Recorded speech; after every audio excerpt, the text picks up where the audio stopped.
All right, starting off in my Ashi. So we're just gonna start off in the position. I wanna work legs for at least until next week. And I'll show some entries at that point. But, so her leg is in my armpit. The bottom leg is gonna be on the hip. And then the one that's splitting the center is gonna be pinching down. And I like to hide this foot. Just because if I have it in like this, she heel hooks me and it hurts and you feel silly. So here, pinch, just like with an arm bar. I'm wanting to pinch so there's no rotation in the knee, all right? I'm gonna go right to my double outside Ashi, or my outside Ashi. So I'm just gonna pull this up, put it over the top. I used to play it like this. Skylar pointed out a really solid technique, and I know you'd been doing it for a while. It's just I never picked up on it. To where instead of going here, I'm gonna stack my feet on the hips.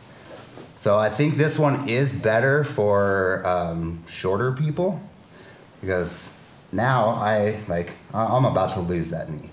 So definitely play with both of these for the straight ankle lock. So either here or here. I like this because I can stomp on the hip and she can't come up into it to where she can start pulling on collars or pulling on my head, no gi. Here, it's a little bit more difficult because she can get a hold and then start to try to build her base, and then I end up on bottom trying to go for a leg lock and she's on top. This is nice because then I can keep that away. So play with both of them. Do you have both feet or is it just the top foot? It's both. He did both. Here, he kind of stacked them and stomped it down. I feel like you can get away with this, but something to play with a little bit, all right? So I'm just gonna do it from here. I don't feel like this is super effective for me. Maybe if I was going against Jake, when he has long legs too, then I might be able to get it. So play with both of them.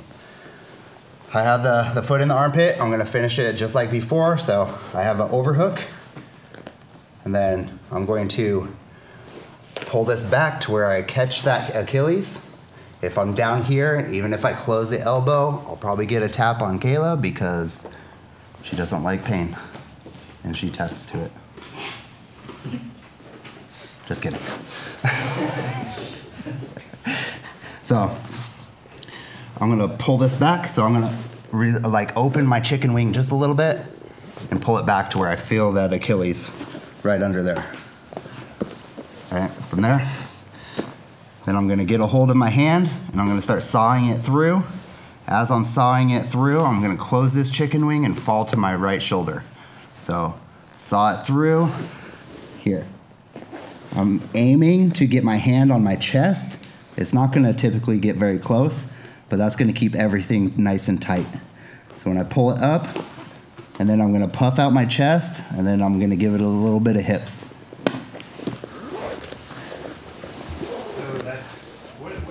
That's not reaping. This is not reaping, no. Because both my foot is going from inside out. Okay, so if it was going from outside in. Outside in is reaping. Because my knee Okay. kind of turns.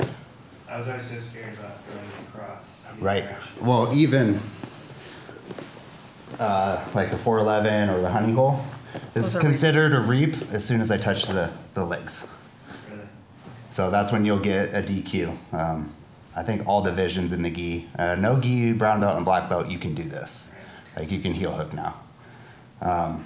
And grappling industries. And grappling industries in the gi, which is interesting. 50-50, that's inside out, so it's not reaping. All right, so starting off in my Ashi, over the top. Skylar said this was called, or they call it the DOA, or Dead on Arrival. Those 10th Planet guys have some fun names, so I'm gonna call it that. But I'm gonna go here. Got my overhook, open my chicken wing. I don't want to be too much where I do this, and then I have to try and regain. So it's just enough to where I can slide down the leg. And once I feel that Achilles with this part of my hand,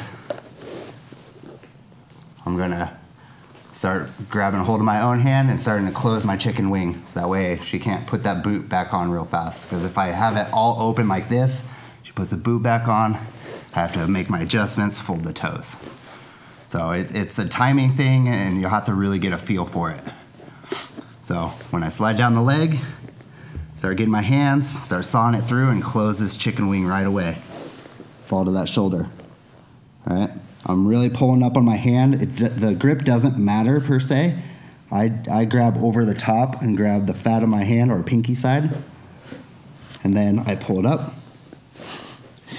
And then I'm gonna puff out my chest and then give it a little bit of hips and a little bit of arch. So here, here. Go ahead and rotate so you can get the other leg. Abby's not looking forward to this. So, say I am going for Ashi and I'm looking for it, but she touches my feet, I'm gonna go right over the top right away. Now she can't hit that heel hook, or a typical escape is to push that foot down off the hip, sit over it. So if she touches any of my feet, I go, no. So either DOA or here. Get my overhook, slide, start closing my chicken wing, and right when I'm closing my chicken wing, I'm pulling everything in here. So I can feel it's tight already. Puff out my chest and give it a little arch. Any questions on that? What if you triangle? Outside, So like a triangle? No, that way, yeah. It's possible, yeah. Okay. If you're comfortable doing it that way, definitely go for it that way. So that kind of is a hybrid between the DOA and the O. I mean, it's there. It might turn into a shootout, but Okay. because I have her leg isolated, she kind of has my leg isolated here.